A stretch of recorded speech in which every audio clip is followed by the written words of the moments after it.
언제나 우리를 지키시는 하나님, 성부와 성자와 성령 삼위의 하나님, 우리 예배를 받아주시옵소서.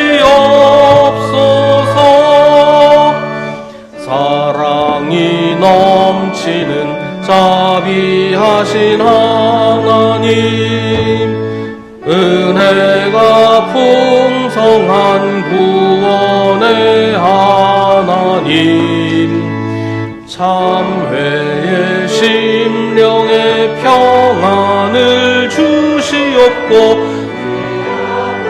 허물을 용서하여 주소서. 찬송과 영광과 생명 구원의 하나님, 우리 예배를 받아주시옵소서.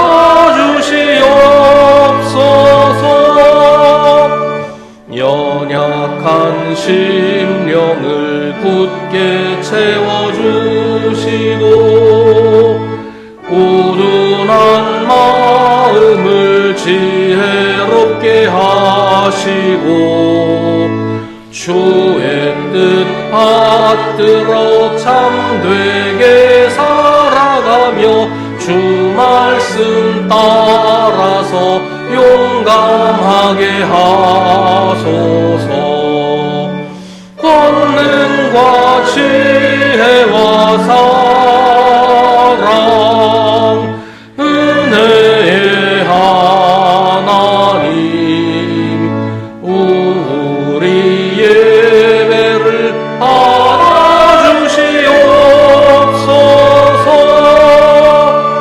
주 앞에 나올 때 우리 마음 기쁘고 그 말씀 힘되어 새 희망이 솟는다.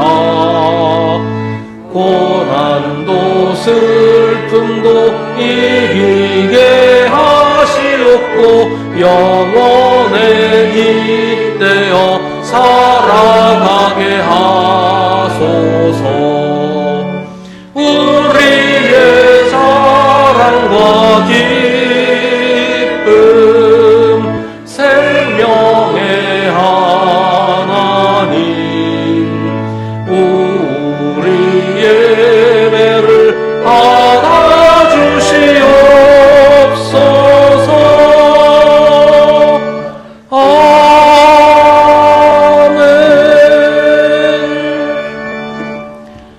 주님의 집 안에, 우리 하나님의 집들 안에 서 있는 사람들아, 주님은 선하시니 주님을 찬송하여라. 그가 은혜를 베푸시니 그의 이름 찬송하여라.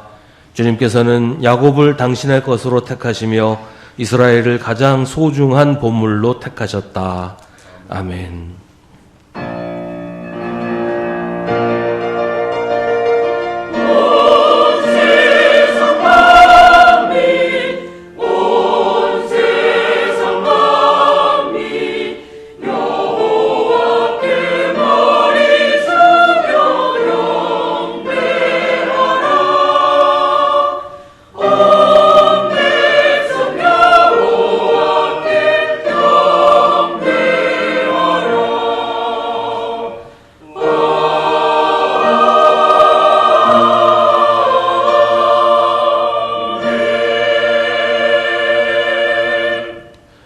공의의 하나님, 우리를 기가 막힐 웅덩이와 수렁에서 건져주시니 감사합니다. 그러나 우리는 주님의 손을 외면한 채 세상의 수렁 속에서 허우적거리며 살았습니다. 빛으로 오신 주님을 외면한 채 어둠 속에 머물기를 고집했습니다. 주님의 뜻대로 살지 않고 우리 욕심을 따라 헛되이 수고하며 무익하게 살았습니다. 이 시간 주님의 빛으로 우리를 깨우쳐 주셔서 다시금 주님의 말씀 위에 서게 하시고 우리 삶이 주님의 빛 가운데 거하게 하여 주옵소서. 이제 계속해서 우리 각자의 죄를 주님께 고백하고 회개하는 기도를 드립니다.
우리를 사랑하시는 하나님이 말씀하십니다. 에브라임아, 내가 어찌 너를 버리겠느냐? 이스라엘아, 내가 어찌 너를 원수의 손에 넘기겠느냐? 너를 버리려고 하여도 나의 마음이 허락하지 않는구나. 너를 불쌍히 여기는 애정이 나의 속에서 불길처럼 강하게 치솟아 오르는구나. 아무리 화가 나도 화나는 대로 할 수 없구나. 내가 다시는 에브라임을 멸망시키지 않겠다. 나는 하나님이요 사람이 아니다. 나는 너희 가운데 있는 거룩한 하나님이다. 아멘. 사도신경으로 우리의 신앙을 고백하겠습니다. 나는 전능하신 아버지 하나님, 천지의 창조주를 믿습니다. 나는 그의 유일하신 아들 우리 주 예수 그리스도를 믿습니다. 그는 성령으로 잉태되어 동정녀 마리아에게서 나시고 본디오 빌라도에게 고난을 받아 십자가에 못 박혀 죽으시고 장사된 지 사흘 만에 죽은 자 가운데서 다시 살아나셨으며 하늘에 오르시어 전능하신 아버지 하나님 우편에 앉아 계시다가 거기로부터 살아있는 자와 죽은 자를 심판하러 오십니다. 나는 성령을 믿으며 거룩한 공교회와 성도의 교제와 죄를 용서받는 것과 몸의 부활과 영생을 믿습니다. 아멘. 성시교독은 주보에 있는 시편 40편 말씀입니다.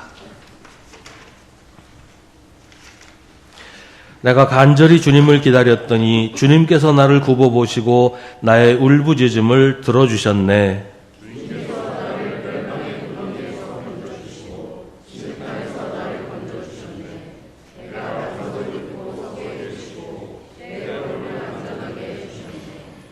주님께서 나의 입에 새 노래를 우리 하나님께 드릴 찬송을 담아주셨기에 수많은 사람들이 나를 보고 두려운 마음으로 주님을 의지하네.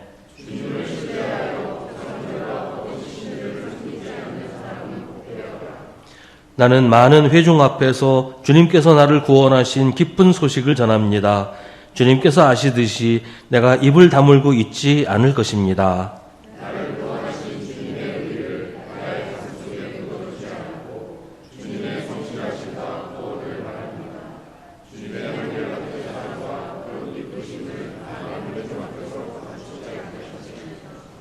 아멘.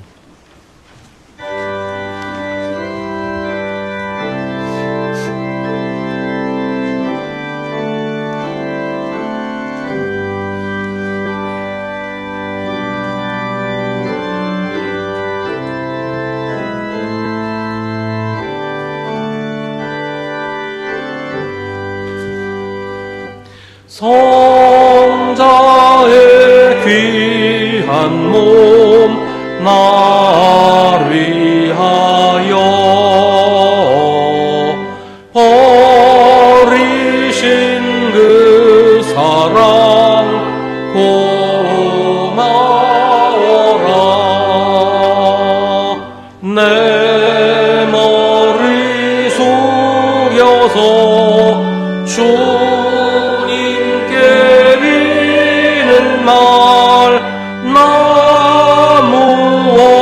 주님께 바치리까. 지금도 나 위해 간구하시네. 이 옅은 믿음이 아옵나니 주님의 참사랑 고맙고 놀라워 찬송과 기도를 쉬지 않네. 주님의 십자가 나도 지고 신실한 믿음과 마음으로 형제의 사랑과 친절한 위로를 네게 나 베풀게 하옵소서. 만 가지 은혜를 받았으니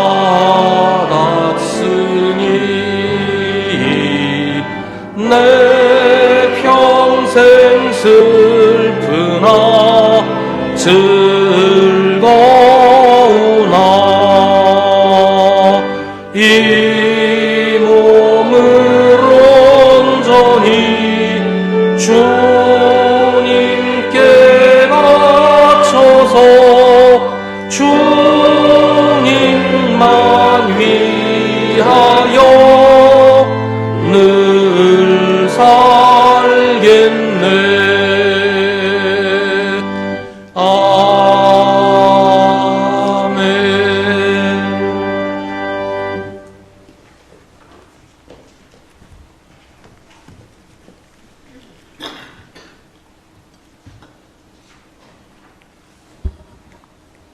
거룩하신 아버지 하나님, 새해 셋째 주 예배 자리로 저희를 인도하신 주님의 은혜에 깊이 감사드립니다. 이 시간 저희 마음을 열어 주님 앞에 겸손히 서게 하시고 지난 시간의 흔적들을 모두 주님의 빛 안에서 돌아보게 하옵소서. 오늘 이 예배가 우리를 회복으로 이끄는 은혜의 시간이 되기를 바라며 마음을 다하여 찬양과 기도를 올려드립니다. 사랑의 주님, 저희의 심령에 새 힘을 부어 주옵소서. 세상의 많은 소리가 우리의 마음을 흔들 때에도 주님의 음성에 귀 기울이는 성숙한 믿음을 허락해 주시고 흔들림 없이 주님의 뜻을 따르는 굳건한 마음을 주옵소서. 완전하지 못했던 말과 행동, 주님 보시기에 합당하지 못했던 마음의 태도들을 용서하여 주시고 그 모든 것을 덮으시는 주님의 자비로 이끌어 주옵소서. 아버지 하나님, 이 나라 대한민국을 주님의 손에 올려드립니다. 정치와 경제, 사회와 교육, 국방과 외교 등 모든 영역이 하나님을 경외하는 지도자들을 통하여 바르게 이끌어지게 하옵소서. 정의가 강물같이 흐르고 진리가 세워지는 나라 되게 하시며 백성들이 서로를 존중하고 사랑하며 하나님의 공의가 실현되는 나라가 되게 하옵소서. 북녘 땅에도 복음이 전파되게 하시고 남북 간의 갈등이 평화로 바뀌며 오직 십자가의 사랑으로 하나 되는 날을 속히 허락하여 주옵소서. 군에 복무 중인 젊은이들을 주님께서 친히 보호하시고 국방의 사명을 감당함에 있어 하나님을 의지하게 하옵소서. 하나님, 가정마다 필요한 형편을 주님께서 아십니다. 경제적 어려움 속에서 힘겨운 시간을 보내는 가정에는 은혜를 베풀어 주시고 질병으로 고통받는 가정에는 치유와 회복을 허락하여 주옵소서. 마음이 지쳐 외로운 상황에 있는 이들에게는 주님의 평강을 넘치게 하옵소서. 주님, 교회 안의 모든 성도들에게 믿음의 깊이를 더해 주옵소서. 예배의 자리에 올 때마다 성령님의 임재를 경험하게 하시고 말씀을 들을 때 마음이 새로워지며 삶이 변화되게 하옵소서. 기도의 자리가 더 풍성해지게 하시고 찬양 가운데 주님의 기쁨이 흘러가게 하옵소서. 우리 교회가 오직 주님을 향한 믿음으로 나아갈 때 하나님의 영광을 드러내는 교회가 되게 하옵소서. 오늘도 단 위에 기름 부어 세우신 목사님을 강한 팔로 붙드셔서 선포하시는 말씀 앞에 진정으로 변화되는 새로운 역사가 일어나게 하시고 진실로 주님의 은혜가 강물처럼 넘치는 성령 충만한 예배가 되게 인도하여 주옵소서. 주님, 교회의 다음 세대에도 축복하여 주옵소서.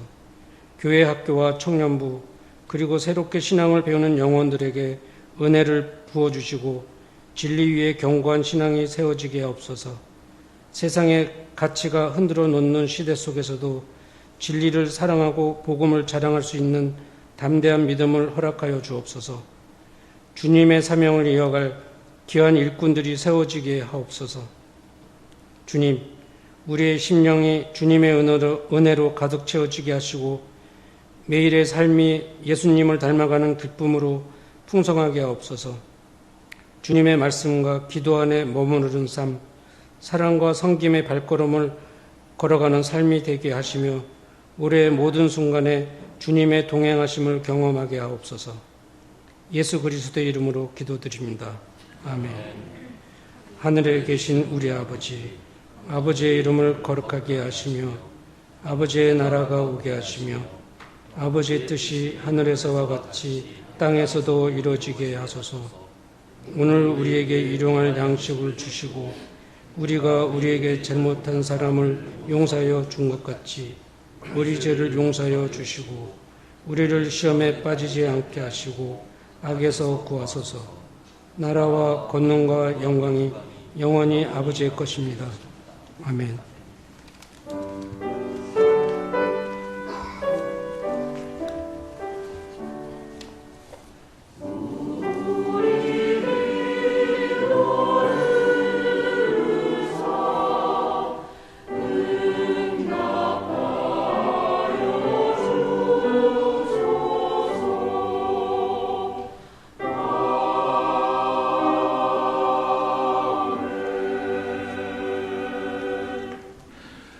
오늘 우리에게 주시는 하나님의 말씀은 신약성경 요한복음 1장 29절부터 42절입니다. 요한복음 1장 29절부터 42절의 말씀입니다. 하나님의 말씀을 봉독하겠습니다. 이 말씀을 통해 하나님의 음성을 들으시기 바랍니다. 다음 날 요한은 예수께서 자기에게 오시는 것을 보고 말하였다. 보시오, 세상 죄를 지고 가는 하나님의 어린 양입니다. 내가 전에 말하기를 내 뒤에 한 분이 오실 터인데 그분은 나보다 먼저 계시기에 나보다 앞서신 분입니다. 한 적이 있습니다. 그것은 이분을 두고 한 말입니다. 나도 이분을 알지 못하였습니다. 내가 와서 물로 세례를 주는 것은 이분을 이스라엘에게 알리려고 하는 것입니다. 요한이 또 증언하여 말하였다. 나는 성령이 비둘기같이 하늘에서 내려와서 이분 위에 머무는 것을 보았습니다. 나도 이분을 몰랐습니다.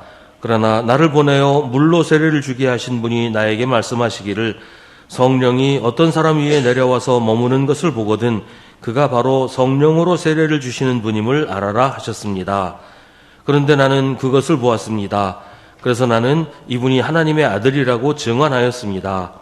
다음날 요한이 다시 자기 제자 두 사람과 같이 서 있다가 예수께서 지나가시는 것을 보고서 보아라, 하나님의 어린 양이다 하고 말하였다. 그 두 제자는 요한이 하는 말을 듣고 예수를 따라갔다. 예수께서 돌아서서 그들이 따라오는 것을 보시고 물으셨다. 너희는 무엇을 찾고 있느냐? 그들은 랍비님 어디에 묵고 계십니까? 하고 말하였다. 랍비는 선생님이라는 말이다. 예수께서 그들에게 대답하셨다. 와서 보아라. 그들이 따라가서 예수께서 묵고 계시는 곳을 보고 그날을 그와 함께 지냈다. 때는 오후 4시쯤이었다. 요한의 말을 듣고 예수를 따라간 두 사람 가운데 한 사람은 시몬 베드로와 형제간인 안드레였다. 이 사람은 먼저 자기 형 시몬을 만나서 말하였다. 우리가 메시아를 만났소. 메시아는 그리스도라는 말이다. 그런 다음에 시몬을 예수께로 데리고 왔다. 예수께서 그를 보시고 말씀하셨다. 너는 요한의 아들 시몬이로구나. 앞으로는 너를 게바라고 부르겠다. 게바는 베드로 곧 바위라는 말이다. 아멘. 이것은 하나님의 말씀입니다.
아멘. 예수님이 세례를 받으신 일은 네 복음서에서 모두 소개하고 있습니다. 공간복음서에서는 세례를 받으신 그 일, 그때 일어난 사건, 그 자체를 소개하고 있다면 요한복음에서는 그 사건의 의미에 집중하는 그런 차이가 있습니다. 그만큼 예수님이 세례를 받으신 일은 중요한 일이라는 것이죠. 예수님이 왜 세례를 받으셔야 했는가, 죄 없으신 분이 왜 세례요한에게 세례를 받으셔야 했는가에 대해서는 이미 몇 차례 설명을 해드린 바가 있습니다. 예수님이 완전한 사람, 우리와 다르지 않은 그런 사람이라는 것을 확인하시기 위해서 죄 없으신 예수님이 세례를 받으셨다는 것이죠. 또 죄인인 우리의 모든 죄를 대신 지시기 위해서도 세례를 받으시는 것이 중요했습니다. 세례요한은 예수님을 보고 세상 죄를 지고 가는 하나님의 어린 양이라고 말합니다. 예수님 자신은 죄가 없으시지만 우리의 모든 죄를 대신 지셨고 그래서 죄사함의 세례를 받으셨던 것입니다. 그렇게 보면 예수님은 우리와 죄로 인해서 얽힌 사이라고 볼 수 있어요. 우리의 죄를 매개로 예수님과 우리가 하나가 되었다는 것입니다. 이 말이 예수님과 우리가 공범 관계다 그런 뜻이 아니고 우리의 죄를 예수님이 대신 지셨기 때문에 우리와 얽히게 되었다 그런 얘기입니다. 예수님이 세례를 받으신 일의 또 한 가지 의미는 세례 안에서 예수님과 우리가 하나가 된다는 것입니다. 예수님도 세례를 받으시고 우리도 세례를 받았어요. 세례 안에서 우리와 예수님이 하나가 되시는 겁니다. 예수님은 세례요한의 세례, 물 세례를 받으셨고 우리는 예수님의 세례, 성령 세례를 받았으니 서로 다른 세례를 받은 것 아니냐 이렇게 생각할 수도 있겠지만 예수님도 세례요한에게 세례 받으시는 순간에 성령이 그 위에 임재하셨고 그래서 예수님도 성령 세례를 받으셨고 우리도 교회에서 물로 세례를 받을 때 성령께서 우리 위에 임재하시고 그래서 성령 세례를 받는 것이에요. 그 세례를 통해서 또 세례 안에서 예수님과 우리가 하나가 되는 것입니다. 어느 날 세례요한은 예수님이 자기에게 오시는 것을 보고서 말합니다. 보시오, 세상 죄를 지고 가는 하나님의 어린 양입니다. 여기서 죄를 지고 간다라는 표현은 정확하게 말하면 죄를 치워버린다는 뜻이에요. 우리에게서 죄를 치워서 없애버리신다는 뜻입니다. 방 안에 쓰레기가 잔뜩 쌓여 있어요. 너무 또 더럽고 지저분해서 발 디디기도 싫은 그런 방이 있어요. 근데 그 쓰레기를 몽땅 다 치워버리면 방이 깨끗해지겠죠. 그런 것처럼 우리에게서 죄를 치워버려서 우리를 깨끗하게 하신다 그런 말이에요. 예수님은 그렇게 우리의 죄를 짊어져서 치우시는 분입니다. 우리가 우리의 죄를 벗어서 예수님의 등에 올려놓으면 예수님은 그 죄를 저 멀리 치워버리신다는 거예요. 우리가 지은 죄를 움켜쥐고 놓치지 않는 것이 회개하지 않는 것이고 우리의 죄를 벗어서 예수님의 등에 올려놓는 것이 회개입니다. 회개는 그래서 우리의 죄를 예수님께로 전가하는, 옮겨가는 그런 행위가 되는 겁니다. 우리의 죄는 우리 스스로는 치울 수가 없어요. 우리에게 달라붙어 있어서 떨어지지 않을 뿐 아니라 계속해서 다른 죄를 짓게 만듭니다. 몸에 무슨 끈적끈적한 게 묻어요. 이게 저절로 떨어져 나가지 않죠. 깨끗이 닦아야 없어지잖아요. 근데 이걸 치우지 않고 계속 끈적끈적하게 묻어있는 채로 있으면 이것만 묻은 게 아니라 계속 다른 걸 그 위에 덧붙이게 돼요. 끈적끈적하니까 다른 게 와서 묻고 더 더러워지고 계속 더러워지게 되죠. 죄가 그런 거예요. 죄가 우리에게 있으면 우리 스스로는 그걸 치울 수가 없고 저절로 떨어지지도 않아요. 또 죄가 계속 다른 죄를 짓게 만들어서 우리의 죄가 점점 더 커지게 된다는 거예요. 우리의 죄는 예수님이 치워주시지 않으면 처리되지 않습니다. 우리의 죄를 예수님에게 전가하는 방법이 회개라는 겁니다. 회개하지 않고는 죄에서 벗어날 수가 없어요. 예수님은 회개한 사람들의 죄를 지고 가는 하나님의 어린 양입니다.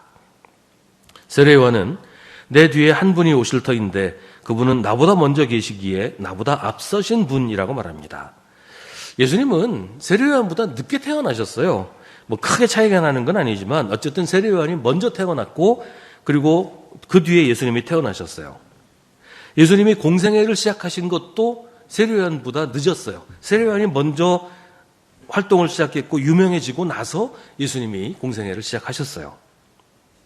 그래서 세례요한은 예수님을 가리켜서 내 뒤에 오시는 분이라고 말해요. 그런데도 요한은 예수님이 나보다 먼저 계시기에 나보다 앞서신 분이라고 말합니다. 이 말은 세례요한이 태어나기 전부터 예수님이 계셨다라는 뜻이에요. 단순히 오래전에 구약성경에서 이미 예언되었던 분이라는 의미가 아닙니다. 예수님은 요한복음에서 설명하는 것처럼 태초에 하나님이 천지를 창조하실 때부터 하나님과 함께 계셨던 분이에요. 누가복음에서 예수님이 다윗이 그리스도를 주라고 불렀는데 어떻게 그가 다윗의 자손이 되겠느냐라고 말씀하시는 대목이 나오는데, 그렇게 예수님은 다윗보다도 먼저 계신 분이 당연히 세례요한보다 먼저 계신 분이라는 그런 얘기입니다. 세례요한은 거듭해서 자기가 예수님을 알지 못했다고 말합니다. 예수님이 세례받으러 오신 그 자리에서 예수님을 알게 되었다라는 말이에요. 세례요한과 예수님이 원래부터 아는 사이였고 친하게 지냈던 사이라면 친분 관계 때문에 서로를 과대평가할 수도 있고 예수님을 치켜세울 수도 있고 그럴 수도 있겠죠. 그러나 세례요한은 예수님을 몰랐는데 예수님을 처음 본 순간 성령께서 그에게 임재하시는 것을 본 거예요. 그래서 예수님이 메시아라는 사실을 그때 비로소 알게 되었다는 말입니다. 세례요한은 자기한테 세례를 받으러 오신 예수님 위에 성령이 비둘기같이 하늘에서 내려와서 머무는 것을 보았습니다. 그런데 그게 이미 하나님께서 세례요한에게 그런 일이 있을 거라고 알려주신 그런 일이에요. 아무것도 모르는데 하늘에서 뭐가 내려와서 임했다, 그게 아니고 예수님을 알기도 전에 하나님께서 이런 일이 있을 것이다 라고 알려주셨고 그 일을 예수님에게서 보았다는 것이죠. 그러니까 처음 보는 사람이지만 이분이 하나님의 아들, 하나님께서 보내신 메시아라는 것을 금방 알 수 있었다, 그런 얘기를 계속해서 하는 겁니다. 그러니까 세례요한이 예수님을 가리켜서 세상 죄를 지고 가는 하나님의 어린 양이라고 말한 것은 자기의 어떤 주관적인 해석이나 혹은 사람들이 하는 말을 듣고 그럼 그런 거 아닌가 이런 게 아니고 하나님이 미리 알려주셨던 일이 예수님에게서 일어나는 것을 보고서 이분이 바로 그분이구나라는 것을 그때 알게 되었다라는 말입니다. 그런데 세례요한이 성령을 보았을까요? 성령께서 임재하시는 것을 눈으로 볼 수 있을까요? 요한 1서에서는 지금까지 하나님을 본 사람이 없다고 말합니다. 성령도 하나님이시니까 사람의 눈에 보이지 않아요. 예수님은 사람이 되셨으니까 우리가 볼 수 있지만 성령은 영이신데 사람 눈에 보일 수가 없잖아요. 하지만 성령이 임재하시는 것을 느끼거나 깨달을 수는 있습니다. 성령 강림절에도 사람들은 성령께서 임재하시는 것을 깨달았어요. 우리가 하나님의 모습을 보거나 하나님의 목소리를 듣거나 그럴 수는 없어요. 하지만 하나님이 말씀하신다는 것, 하나님이 우리와 함께 계신다는 것을 느낄 수는 있습니다. 무슨 신비체험 같은 특별한 경험을 통해서 알 수 있는 것이 아니에요. 우리가 성경을 읽고 깊이 묵상하면서 늘 기도하면 우리 마음이 하나님을 향하게 됩니다. 하나님과 친밀한 교제를 나누게 됩니다. 성경을 읽으면서 지금 나에게 말씀하시는 하나님의 음성을 들으려고 귀를 기울이면, 그리고 그 말씀에 순종해서 살면 지금 나와 함께 하시고 나를 도우시는 하나님을 느낄 수 있습니다. 우리 옆에 계시면서 우리의 기도에 귀 기울이시는 하나님을 기도할 때 느낄 수 있다는 거예요. 성령의 임재도 마찬가지입니다.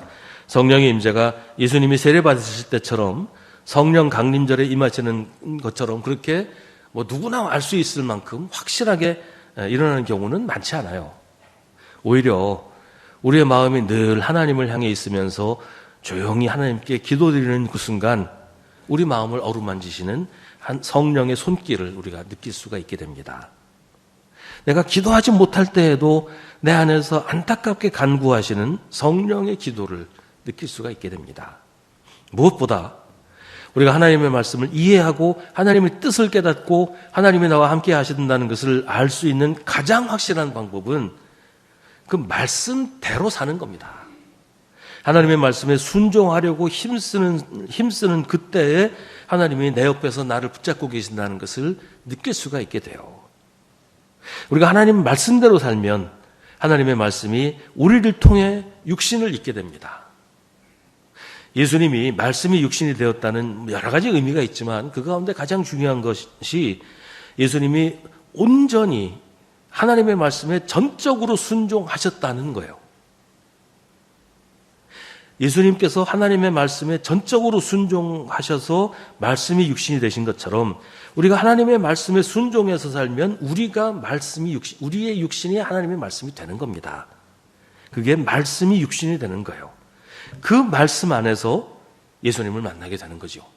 말씀이 육신이 되신 예수님을 우리가 하나님의 말씀이 될 때 만나게 된다는 말이에요. 이런 경험은 신비주의가 말하는 그런 신비 체험은 아니지만 정말로 신기한 경험입니다. 세례 요한이 처음 예수님을 만났던 다음 날 세례 요한이 자기 제자 두 사람과 같이 서 있다가 예수님이 지나가시는 것을 보았습니다. 그때도 세례 요한은 어제와 똑같은 말을 합니다. 보아라, 하나님의 어린 양이다.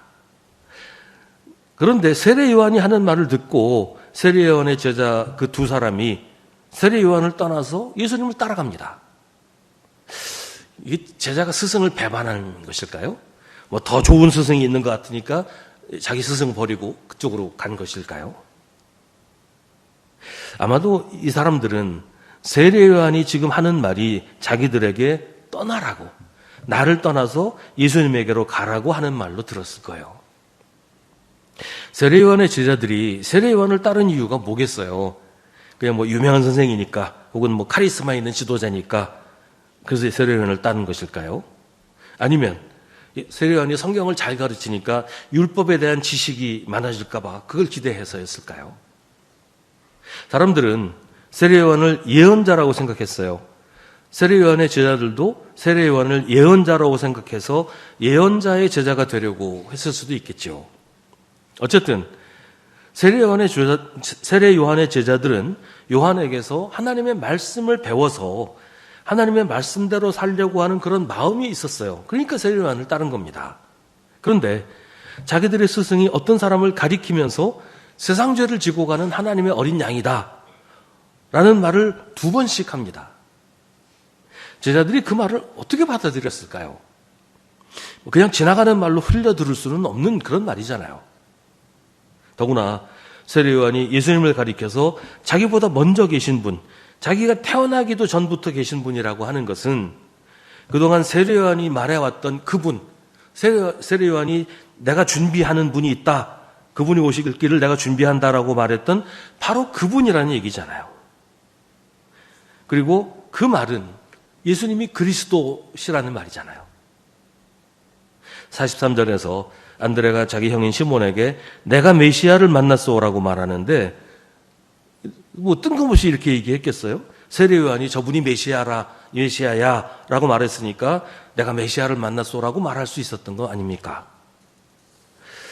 세례 요한이 하는 말을 듣고 제자들은 무엇을 생각했을까요?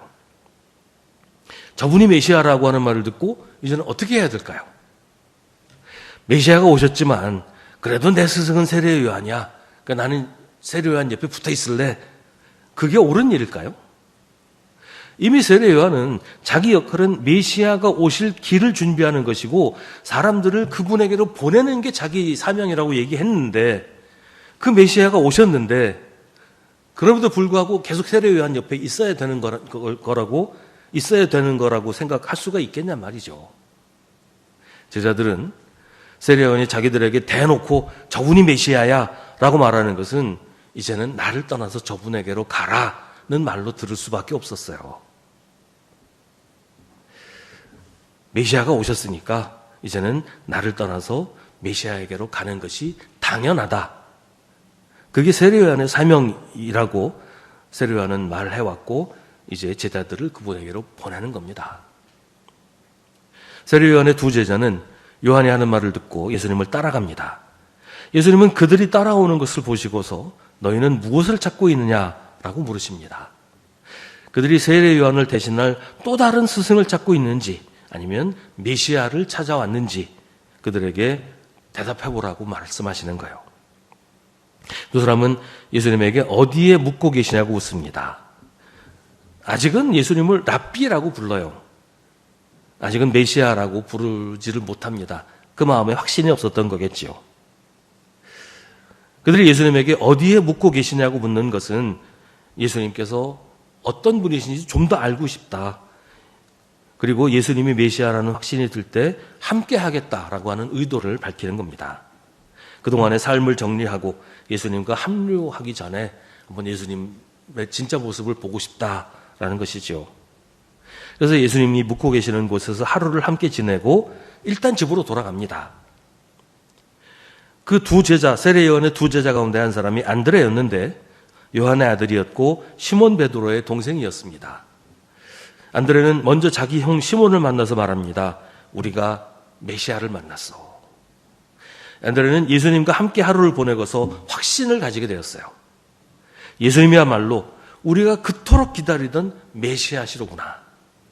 하나님이 우리를 구원하려고 세상에 보내신 메시아가 맞구나. 그래서 형 시몬에게도 메시아를 만나러 가자고 권유합니다. 메시아를 만났어요. 혼자만 알고 있을 수가 없는 거예요. 누구에게라도 전하지 않고는 견딜 수가 없습니다. 그래서 가장 가까운 사람, 형한테 이야기합니다. 나 혼자라도 예수님 따라가겠지만 형, 같이 갑시다. 세상에서 가장 좋은 것을 가장 가까운 사람, 가장 사랑하는 사람과 함께 하려고 하는 겁니다. 우리가 식당에서 맛있는 음식을 먹으면 머릿속에 떠오르는 사람이 있죠. 야, 이 식당에 내가 다음에 꼭 누구랑 같이 와야지. 그런 생각할 때가 있잖아요.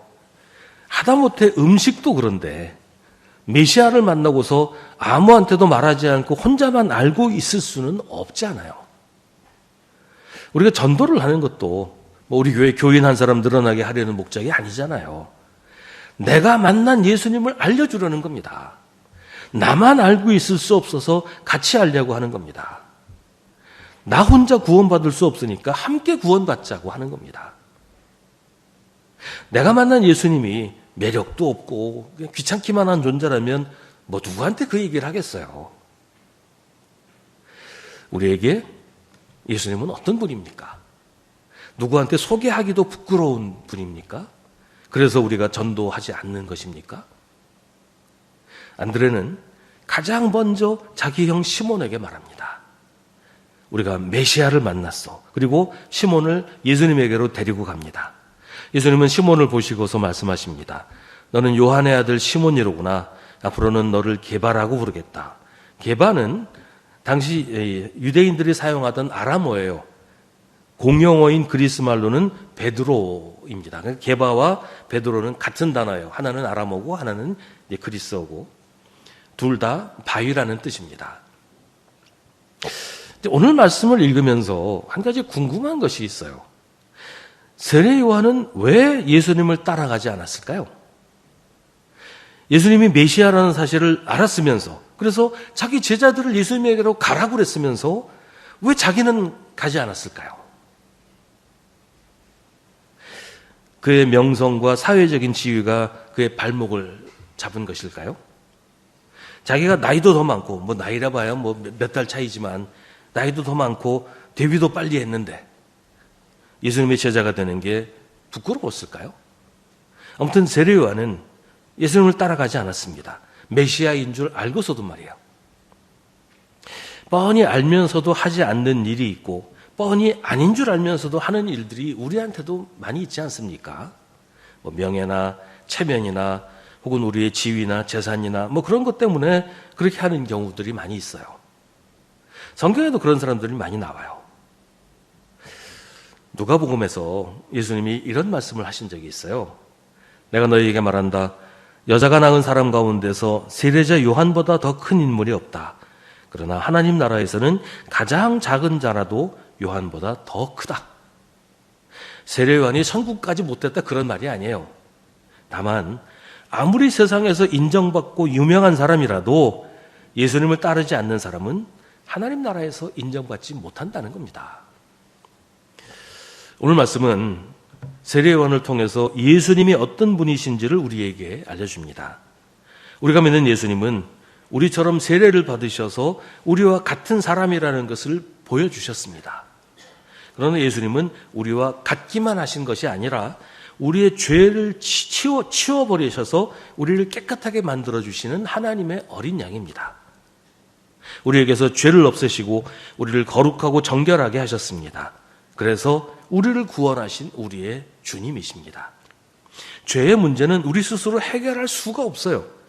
그러나 우리가 회개하면 예수님은 우리에게서 죄의 짐을 내려주시고 스스로 그 짐을 대신 지시고 저 멀리 치워버리십니다. 우리의 죄는 지옥불에 던져서 다 태워버리고 우리는 하나님의 나라로 들어가게 하십니다. 예수님은 그렇게 우리의 죄를 지신 하나님의 어린 양입니다. 우리 대신 제물로 바쳐져서 십자가에서 돌아가신 우리의 구세주입니다. 우리는 예수님을 믿습니다. 예수를 믿는다면 예수님이 우리를 위해 하시는 일을 하시도록 우리를 예수님에게 맡겨야 됩니다. 예수님이 우리 죄를 치워주시는 분이라는 것을 믿는다면 회개해야죠. 우리의 죄를 주님께 옮겨드려야죠. 우리가 진심으로 회개하면 우리의 죄는 예수님이 다 치워버리십니다. 그래서 예수님이 우리를 죄에서 해방시켜 주십니다. 자유롭게 만들어 주십니다. 죄에서 자유롭게 되었다는 것은 이제는 마음대로 죄 지어도 돼. 그게 아니고 더 이상 죄에 휘둘리지 않고 죄에게 복종하지 않게 되었다는 말이에요. 죄 짓지 않고도 살 수 있게 되었다는 뜻입니다. 죄가 우리를 더럽히지 못하도록, 죄가 우리를 얽어매지 못하도록 예수님이 죄를 우리에게서 멀리 치워버리셨어요. 그러니 이제는 거룩하고 정결하게 살아야 합니다. 죄 대신 의를 행하고 미워하는 대신 사랑하면서 우리와 같아지신 예수님을 우리도 닮아가야 합니다. 예수를 믿는다면 안드레처럼 내가 만난 예수님, 나를 구원하신 예수님을 사람들에게 알리면서 예수님을 따라서 주님이 가신 길을 가야 합니다. 사람들한테 말하지도 못하고 세례요한처럼 알면서도 따라가지 못하면 그건 믿는 게 아니죠. 예수를 믿는 사람은 안드레처럼 사람들에게 예수님은 주님이시라고 말합니다. 말하지 않고는 견딜 수가 없게 돼요. 그리고 주님의 길을 함께 갑니다. 그 길에 무엇이 있을지, 그 길을 가는 동안 무슨 일이 생길지 알 수 없지만 주님이 가시는 길이니 주님과 함께 가는 것, 그게 믿음입니다. 주님과 함께 길을 가는 것은 주님이 그렇게 하셨듯이 하나님의 말씀에 순종하며 그 말씀대로 사는 겁니다. 그 길의 끝에 하나님의 나라가 활짝 열려 있습니다. 기도하겠습니다. 오늘 우리에게 주신 하나님의 말씀을 깊이 묵상하십시오. 이 말씀을 통해 지금 우리에게 말씀하시는 하나님의 음성을 들으십시오.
하나님, 하나님의 말씀을 들을 때 우리가 깨닫게 하여 주옵소서. 하나님의 뜻을 이해하고 하나님의 사랑을 느끼게 하여 주옵소서. 우리의 죄를 치우시려고 독생자를 보내신 사랑을 알게 하시고 하나님 말씀대로 살면 우리가 주님과 동행하며 주님의 길을 가게 되는 것을 이해하게 하옵소서. 그래서 믿음 없는 사람이 되지 말고 믿는 사람이 되게 하여 주옵소서. 예수님의 이름으로 기도하옵나이다. 아멘.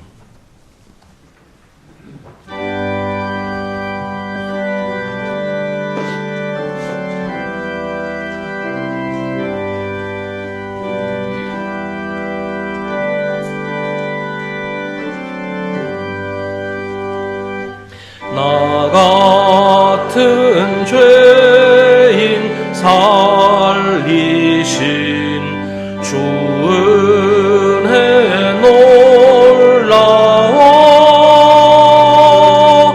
잃었던 생명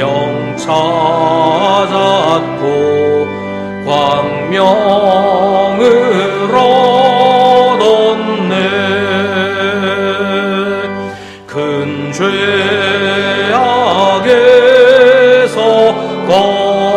건지신 주 은혜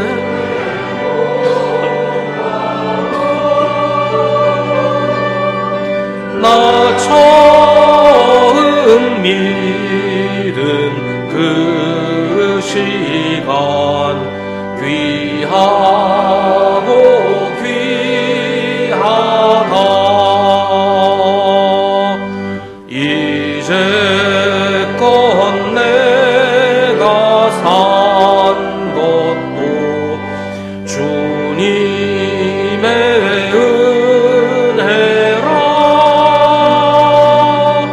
또 나를 장차 본향에 인도해 주시리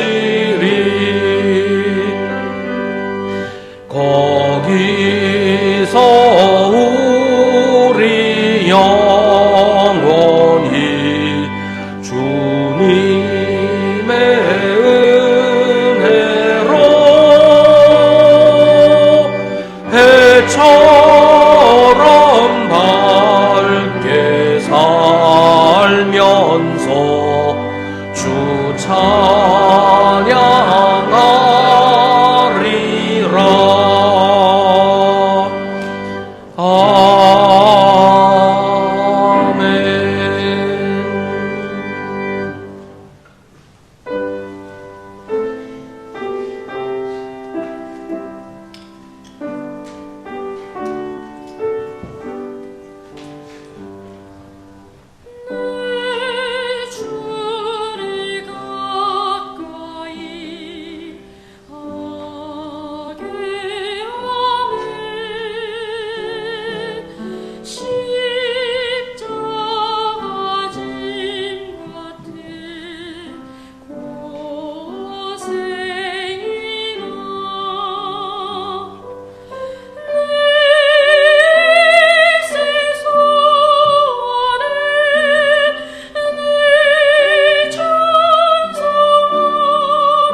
아멘. 모든 것이 주께로부터 왔으니 이 예물을 주께 바치나이다.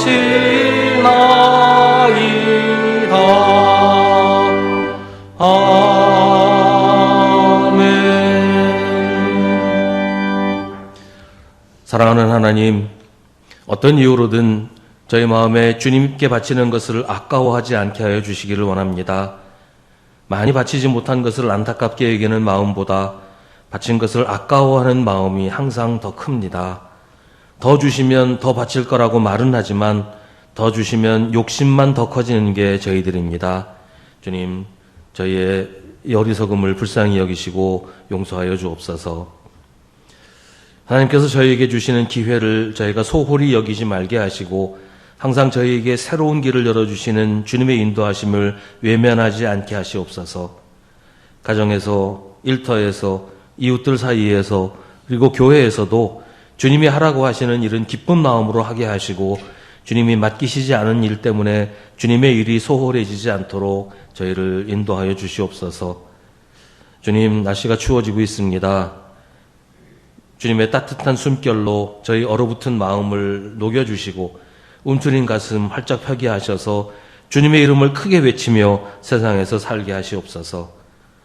병든 이들을 기억하시고 환난 중에 있는 이들을 위로하여 주시옵소서. 군에 있는 청년들, 외국에 있는 교우들을 보살펴 주시옵소서. 외롭고 지친 이들과 함께 하시는 주님, 저희가 힘을 내게 도와주시옵소서. 또 한 주간의 삶을 주님께 맡기오니 주님께서 주관하여 주시기를 간절히 원하오며 예수님의 이름으로 기도하옵나이다. 아멘.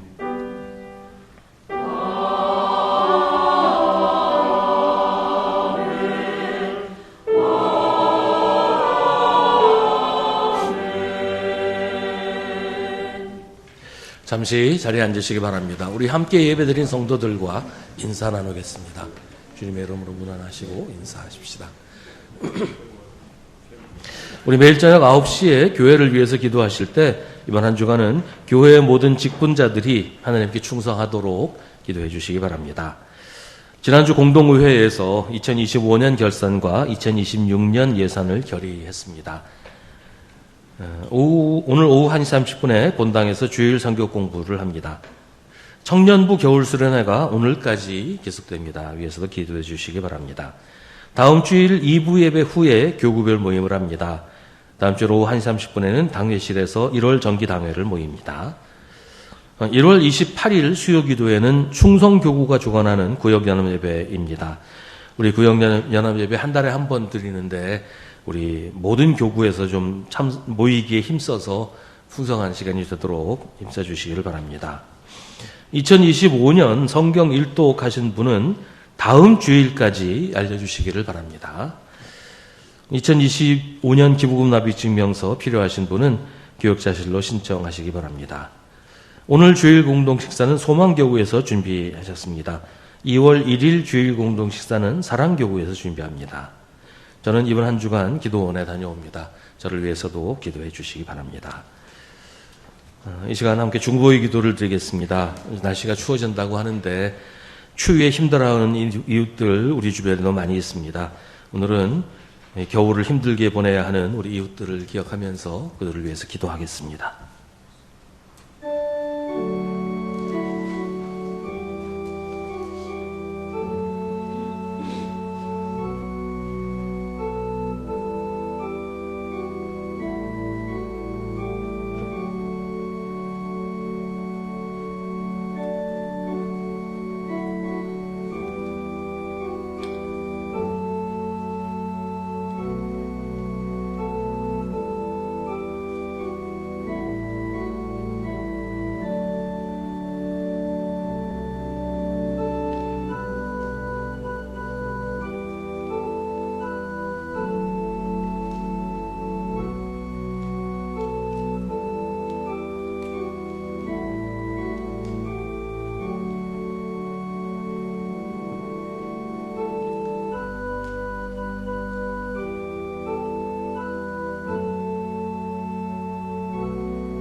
모두 자리에서 일어나시기 바랍니다.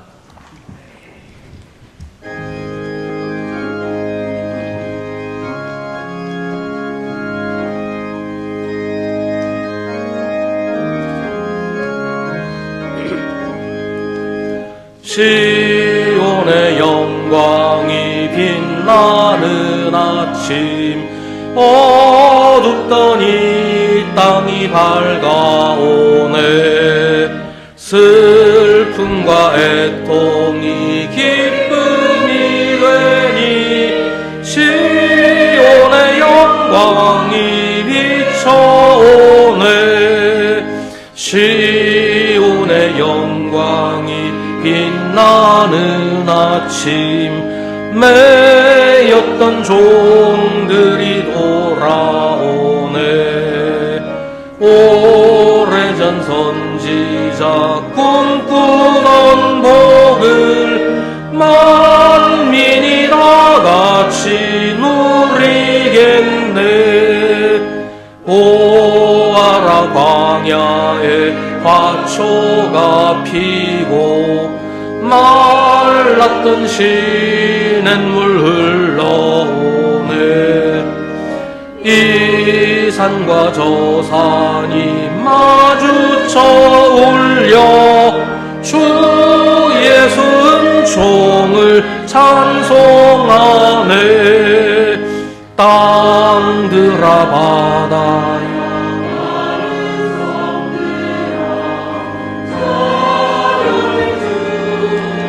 들이어라. 싸움과 죄악이 가득한 땅에 찬송이 하늘에 사무치네.